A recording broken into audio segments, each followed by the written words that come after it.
नमस्कार। मैं आप सभी से जो लगातार 2-3 दिन से ये घटनाक्रम चल रहा है, इसके बारे में आप सभी को बता देना चाहता हूं कि जिस प्रकार से घटिया राजनीति इस जिले में और राजनगर विधानसभा में की जा रही है, इन लोगों की जो सामंतशाही जो राजनीति है वो खत्म होने जा रही है। आपको मैं बता दूं कि उस दिन का घटनाक्रम, जिस दिन चुनाव थे, वो चुनाव के पहले से मैं बता दूं कि ये जान चुके थे कि हम चुनाव हार गए हैं। जनता, इनके कार्यक्रम नहीं हो पा रहे थे, ये कहीं जा रहे थे तो जनता नहीं मिल रही थी, कोई सुन नहीं रहा था। ये पूरे तरीके से समझ चुके थे कि हम चुनाव हार चुके हैं। तो इन्होंने बौखला करके ये 2-3 दिन से प्लान वे में कर रहे थे कि हमें कहीं ना कहीं इस तरीके से विवाद करना है कि जो इन पर फर्जी FIR हो। आप पता कर लेना, वहाँ के लोगों से भी पूछना कि जब चुनाव था, मैं पूरे दिन में समझ रहा था कि चूंकि ये चुनाव हार रहे हैं, नाती राजा बौखलाया हुआ था।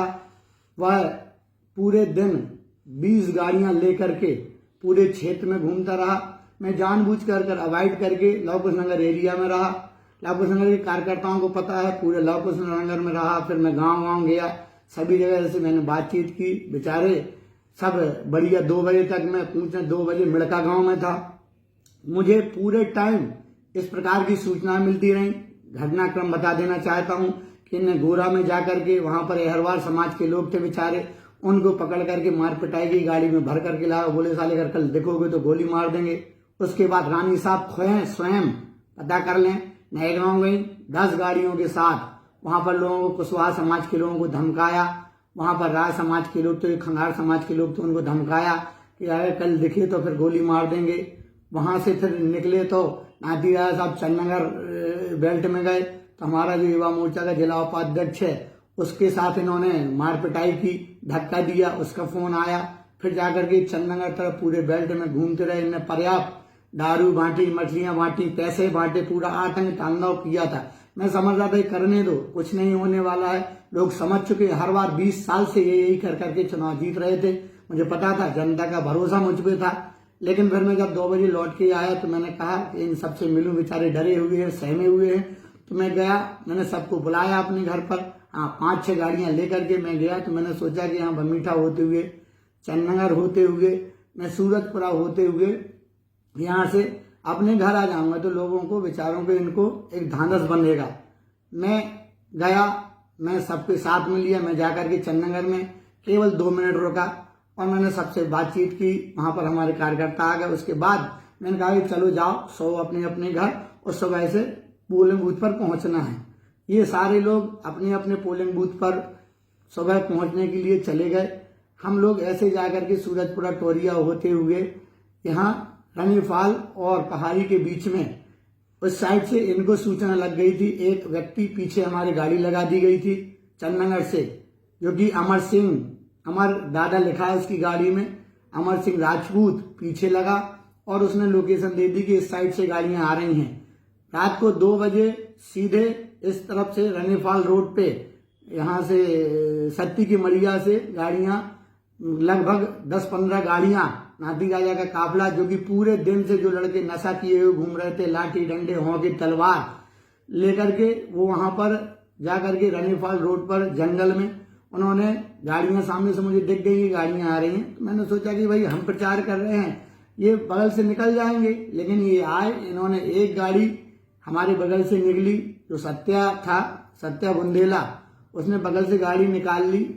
तो एक वहां से जो नाती राजा के आगे जो गाड़ी लगी थी, मैं ये घटना कोई भी झूठ नहीं बोलूंगा, मैं इतना घटिया नहीं हूं जिस तरीके से ये केवल लाश पर राजनीति कर रहे हैं।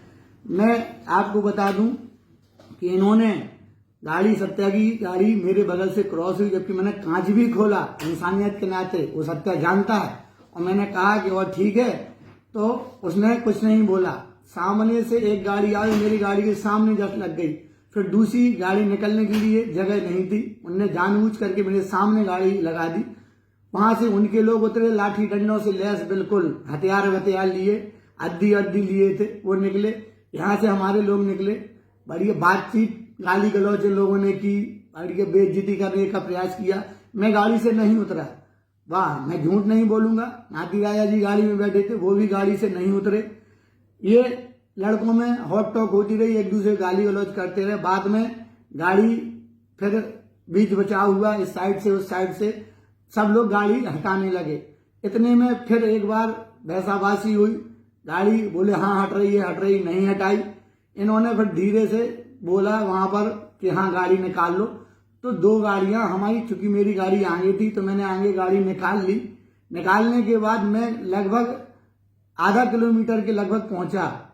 उसके बाद मैंने देखा तो वहां से पता नहीं लाइट नहीं दिखाई दी, तो मैंने देखा कि गाड़ियां नहीं आई हैं।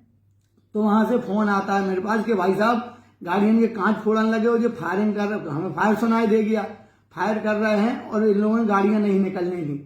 तो वहां से जैसे ही फायर हुए तो आनंद फानंद पर गाड़ियां भगी। फायर हुए तो भगदड़ में इनकी भी गाड़ियां भगी, राय साहब खुद भगे।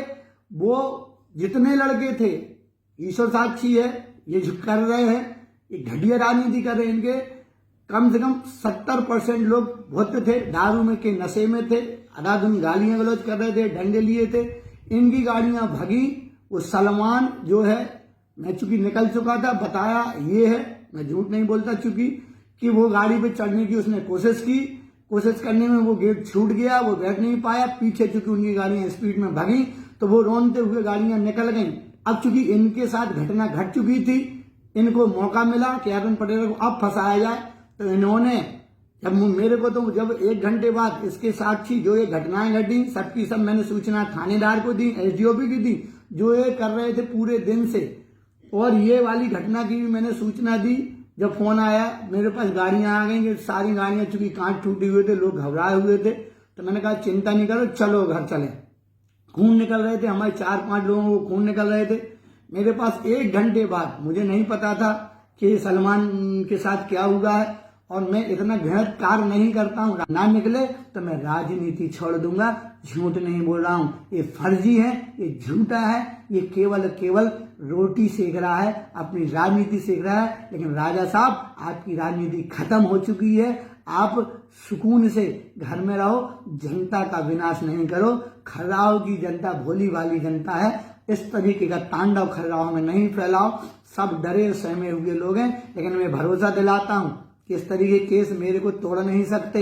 मैं ये भरोसा दिलाता हूँ, प्रशासन पर मुझे भरोसा है, मुझे अधिकारियों पर भरोसा है कि वो न्यायिक जांच करेंगे और जो दोषी होंगे उन पर कार्रवाई होगी, और जो निर्दोष होंगे वो बचेंगे। इस तरीके से किसी के परिवार को उजाड़ने का ना तो तुम्हें अधिकार है और ना प्रशासन को अधिकार है। जय राम जी की।